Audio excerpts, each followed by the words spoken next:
ये जीवन है साहब, ये जीवन है साहब, उलझेंगे नहीं तो सुलझेंगे कैसे, उलझेंगे नहीं तो सुलझेंगे कैसे, और बिखरेंगे नहीं, और बिखरेंगे नहीं तो निखरेंगे कैसे।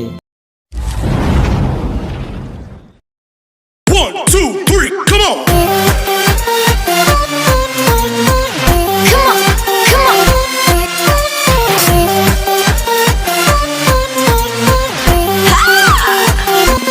जय हिंद दोस्तों, इंडियन कॉमर्स एकेडमी में आपका स्वागत है और मैं हूं मुकेश। जहां आपको मिलेगा हर एक पर्टिकुलर टॉपिक का एक वीडियो। जी हां, हर एक टॉपिक का एक वीडियो जिसमें आपको डिटेलिंग में समझाया जाएगा और उस पर बनने वाले इंपॉर्टेंट क्वेश्चन आपको नोट कराए जाएंगे। हम पढ़ रहे हैं जनरल इंट्रोडक्शन ऑफ पार्टनरशिप यानी कि साझेदारी का सामान्य परिचय, जिसके अंदर हम पहले टॉपिक कवर कर चुके हैं meaning and definition of partnership. Second topic हमने कवर कर लिया था कैरेक्टरिस्टिक्स ऑफ पार्टनरशिप यानी साझेदारी की विशेषताएं। आज हम कवर करने जाएंगे टाइप्स ऑफ पार्टनरशिप यानी साझेदारी के प्रकार। साझेदारी मुख्य रूप से 4 प्रकार की होती है। सबसे पहले दायित्व के अनुसार साझेदारी यानी बेस्ड ऑन लायबिलिटी। सेकंड होती है समयानुसार साझेदारी यानी partnership according to time. Third होती है उद्देश्य अनुसार साझेदारी यानी partnership according to objects. And 4 number पे होती है वैधता के अनुसार साझेदारी यानी पार्टनरशिप अकॉर्डिंग टू लीगलिटी। जो साझेदारी का पहला प्रकार है दायित्व के अनुसार साझेदारी यानी बेस्ड ऑन लायबिलिटी, उसको 2 भागों में बांट रखा है, एलएलपी और यूएलपी यानी लिमिटेड लायबिलिटी पार्टनरशिप और अनलिमिटेड लायबिलिटी पार्टनरशिप। क्या है एलएलपी यानी लिमिटेड लायबिलिटी पार्टनरशिप और क्या है यूएलपी यानी अनलिमिटेड लायबिलिटी पार्टनरशिप यानी सीमित दायित्व साझेदारी और असीमित दायित्व साझेदारी। चलिए पढ़ते हैं इसके बारे में। लिमिटेड लायबिलिटी पार्टनरशिप सीमित दायित्व साझेदारी अधिनियम 2008 के अंतर्गत स्थापित एक निगम है। सीमित दायित्व साझेदारी में साझेदारों का दायित्व सीमित होता है। साझेदारों की निजी संपत्तियों पर साझेदारी फर्म का कोई अधिकार नहीं होता। LLP is corporate under Partnership Act 2008. Under LLP, liability of a partner is limited and firm has no right over partner's personal property.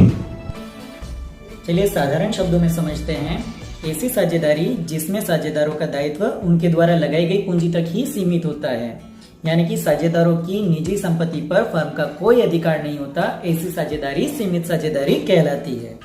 असीमित दायित्व साझेदारी जब फर्म के दायित्वों को चुकाने के लिए सभी साझेदार संयुक्त व व्यक्तिगत रूप से उत्तरदायी होते हैं तो ऐसी साझेदारी असीमित दायित्व साझेदारी कहलाती है।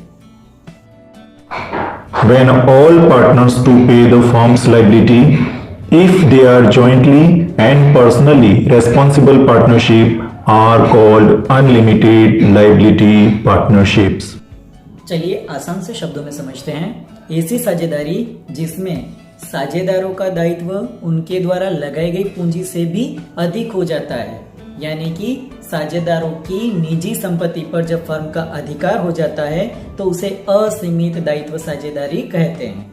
अब चलते हैं साझेदारी के दूसरे प्रकार के बारे में, समयानुसार साझेदारी, जिसको 2 भागों में बांट रखा है, निश्चितकालीन साझेदारी, अनिश्चितकालीन साझेदारी यानी fix term partnership, non fix term partnership. निश्चितकालीन साझेदारी ऐसी साझेदारी जिसकी स्थापना एक निश्चित समय के लिए की गई हो, निश्चितकालीन साझेदारी कहलाती है तथा उस समय के समाप्त होते ही साझेदारी स्वतः समाप्त हो जाती है। Fixed time partnership. A partnership that is established for a fixed time is called a fixed time partnership and the partnership ends automatically at the end of that time.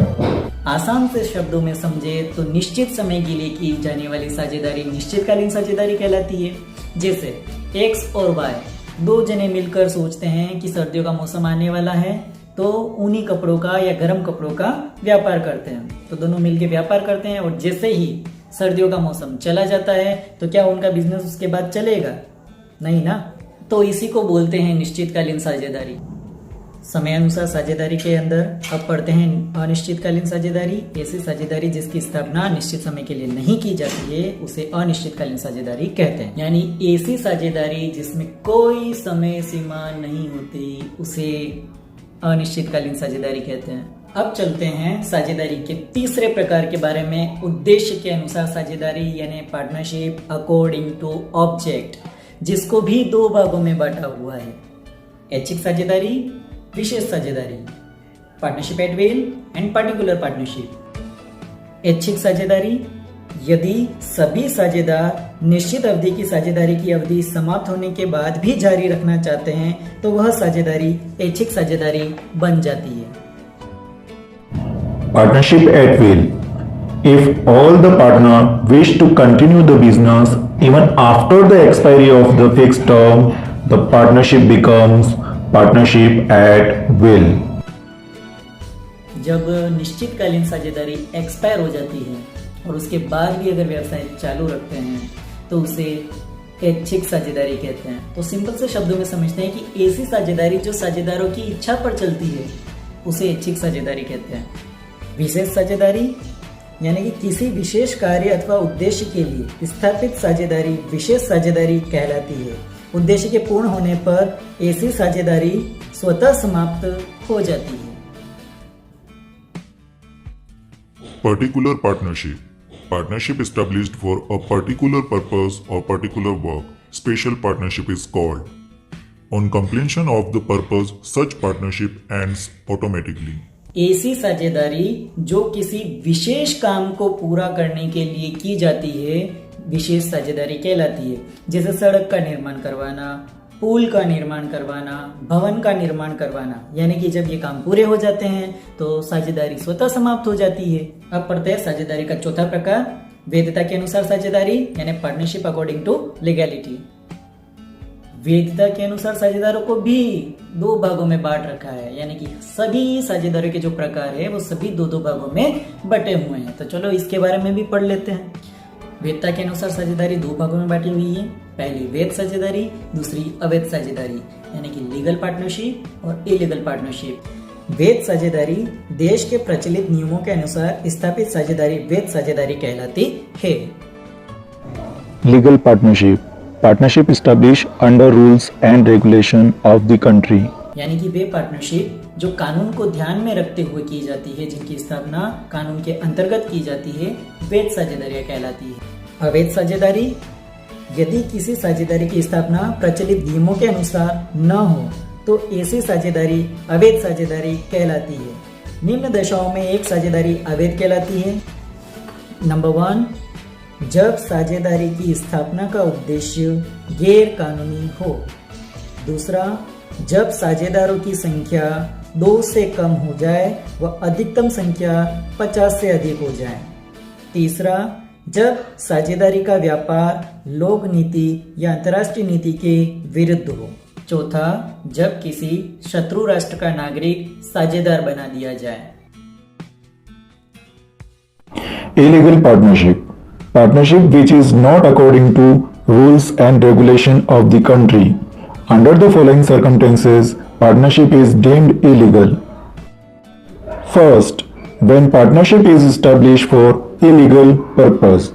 Second, when number of partners is less than 2 or more than 50. Third, when the business of the firm is against public policy or international policy. Fourth, when a person of an allied nation is admitted as a partner in a firm. चलिए simple से शब्दों में समझते हैं इसे कि ऐसी साझेदारी जिसकी स्थापना प्रचलित कानून नियमों के अंतर्गत नहीं किए जाते हैं यानी अवैध साझेदारी कहलाती है। जैसे पहला, जिसका उद्देश्य ही गैर कानूनी हो, यानी कि ऐसी साझेदारी जिसका उद्देश्य गैर कानूनी हो तो वो अवैध साझेदारी हो जाती है। दूसरा आता है सदस्य संख्या के आधार पर। अगर साझेदारी में न्यूनतम संख्या 2 से भी कम हो जाती है और अधिकतम 50 से अधिक हो जाती है, यानी कि 2 से कम हो जाए 50 से अधिक हो जाए, तब भी वह साझेदारी अवैध साझेदारी हो जाती है। तीसरा, जब साझेदारी का व्यापार लोक नीति के विरुद्ध, अंतर्राष्ट्रीय नीति के विरुद्ध या सार्वजनिक नीति के विरुद्ध अगर कार्य करता है तब भी वह अवैध कहलाता है। और चौथा, जब किसी शत्रु राष्ट्र का नागरिक अपने यहाँ आकर अगर साझेदारी कर लेता है तो साझेदारी अवैध हो जाती है। तो ये था दोस्तों आज हमारा टॉपिक साझेदारी के प्रकार यानी टाइप्स ऑफ पार्टनरशिप। अब चलते हैं इंपॉर्टेंट क्वेश्चन की ओर।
तो दोस्तों आपको हमारा ये वीडियो कैसा लगा आप हमें ज़रूर बताइए। आप हमारे इस वीडियो को लाइक कीजिए, शेयर कीजिए और चैनल को सब्सक्राइब कीजिए। Thank you.